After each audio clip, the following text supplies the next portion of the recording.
Hi everyone, so this is Tohoku, one of my favorite places that I visited while I was in Japan. For those of you who don't know, Tohoku is where the 2011 tsunami struck. I joined a volunteer group called Team Asunaro to assist with humanitarian relief in Ishinomaki.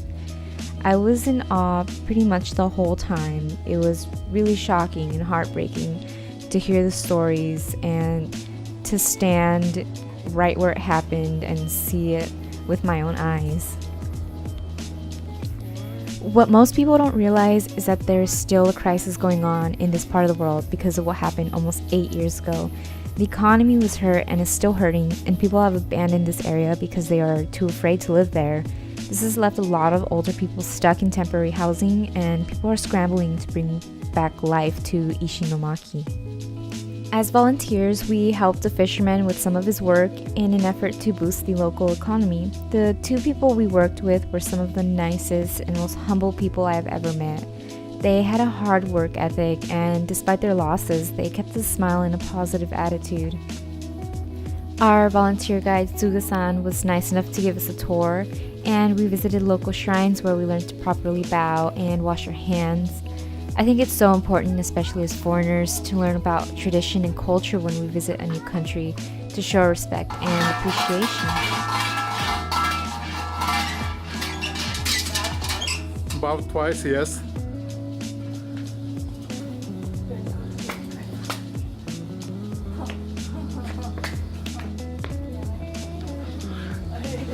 We're bad at it. Spider.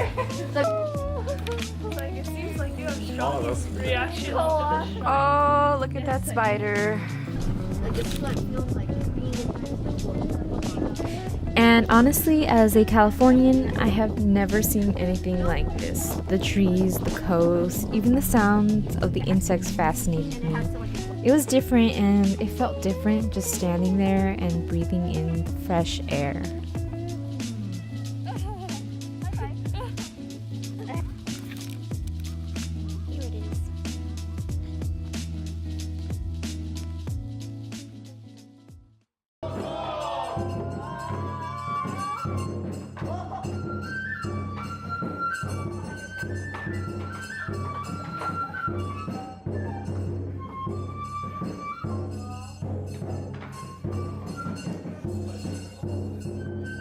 At the end of the day, we hung out at a small community center where we got a little VIP performance for an upcoming festival, and we even got a little taiko lesson at the end.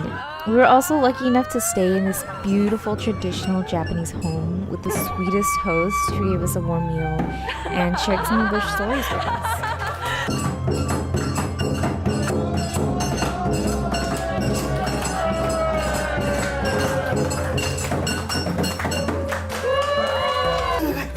Hirado. でその当時で700円取られた。交通料。橋渡るだけで。橋渡るだけで。 Just, び yeah. っくり。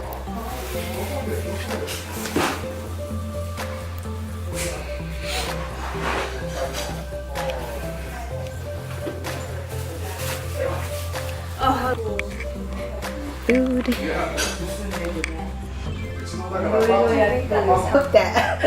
家だったら帰って2人とも休みすぎる。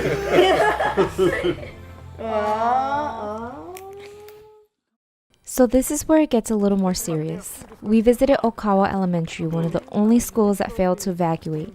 74 students and 10 teachers lost their lives that day, and we are still trying to understand why. Many people say it's because the local government had designated an unsafe location for evacuation. The children tried to convince the teachers to run toward the mountain, but they refused.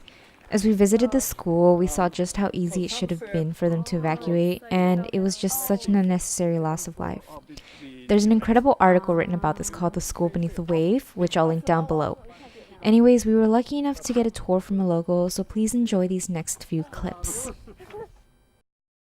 About 10 teachers were victimized, only one survived. How many children survived? 74. Well, the 4 children somehow managed to. 4? Only 4. There were about 70 found, the bodies found. the 4 are still missing. Oh. And the family members of the missing children are still trying to search by operating their own machines. They got license and so forth. And it is about 1.1 meter high from the sea level. There's some controversy if they could have, escaped or not. And some of the family members went to the court. And it's been discussed. So that made things a little bit more difficult to openly discuss, especially for the officials. But the height of the tsunami is 8.6 meters above the ground. So that means 9.7 meters, from the sea level. And as this 1 minute meaning, they started only 1 minute before the tsunami hit them.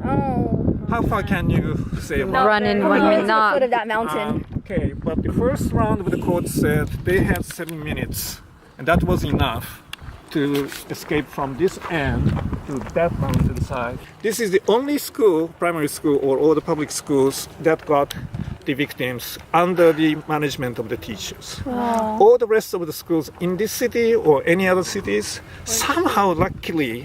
All well prepared and saved their lives. Those who victimized were largely those who didn't go to the school that day or returned home with their parents.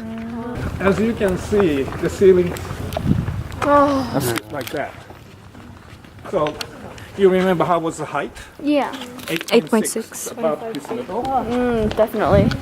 All the way to the ceiling of the second floor. So this is the first floor. Oh, so that's And 25 this is feet. Junior children like the grade 1, 2 were here. Actually, some of the local people, as well as the kids, were trying to persuade the teachers To go to the mountain. to escape much earlier.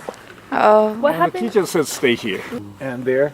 So you can see this very strong force. It like broke. With all due respect, most of the buildings damaged by tsunami were gone. We're gone. Oh, so it's a lot You bigger. can only find 1 or 2 per each municipalities. This is probably the largest and the most sort of well-preserved buildings in the whole area of 6 million population. Wow. They say off limit Awesome. Oh, awesome. We by can't the do it city now. government, but family members don't care. There was no ground like this. It was much flat. It was much flat. Somehow the authority put more of the soil to cover out or manipulate. But this is too steep to climb up. No, so it used to be flat. Okay, you know what? Ask the city. Can't come in. So these woods are fairly familiar with the kids. So they know their way into the mountain. They knew already. So it Where to come. One teacher survived and he didn't follow the rest. Why didn't he take the children? Why And didn't somehow he he went up somewhere. It's a mystery. Without the children? Yeah, without children. Without the children. Isn't that like a That's how far the water came. They could have got it, yeah. Something like that. Is this about 25? Yeah, if you're 9 meters high Oh, I or can see the school. Like 30 it's, feet. Okay, it's definitely higher Right. than the school. Yeah. Oh, this is easily done. Yeah, it looks steep. It's not that bad to If you're get 7 years old or 10, usually they're fast. Yeah, they're very fast. And these are the local kids who are used to Climbing. play around, Yeah. like the urban kids. Yeah. You see somebody walking there? Yeah. There's 4 steps, 4 steps. man-made, that they could have been there as well. Oh. Either way. But now, under the trial, the authority all denies, no way they couldn't come. No way. Even the governor says.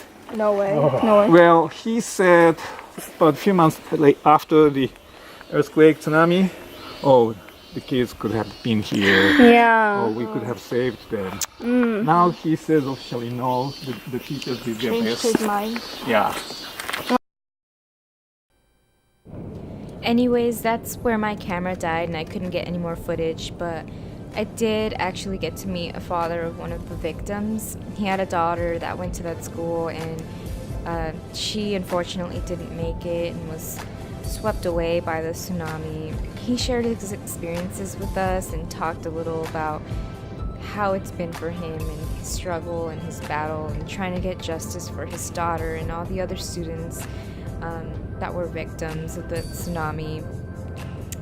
And it was just really heartbreaking to hear him speak and to look at him and just imagining all the loss that he has experienced.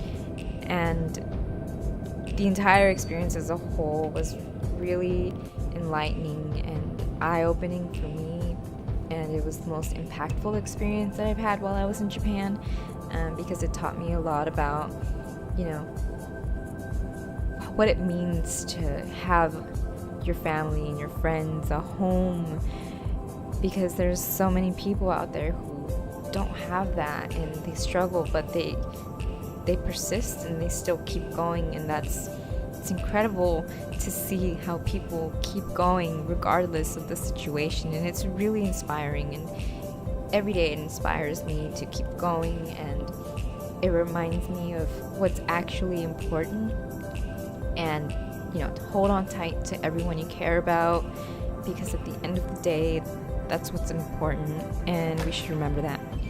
I did return to Tohoku a second time.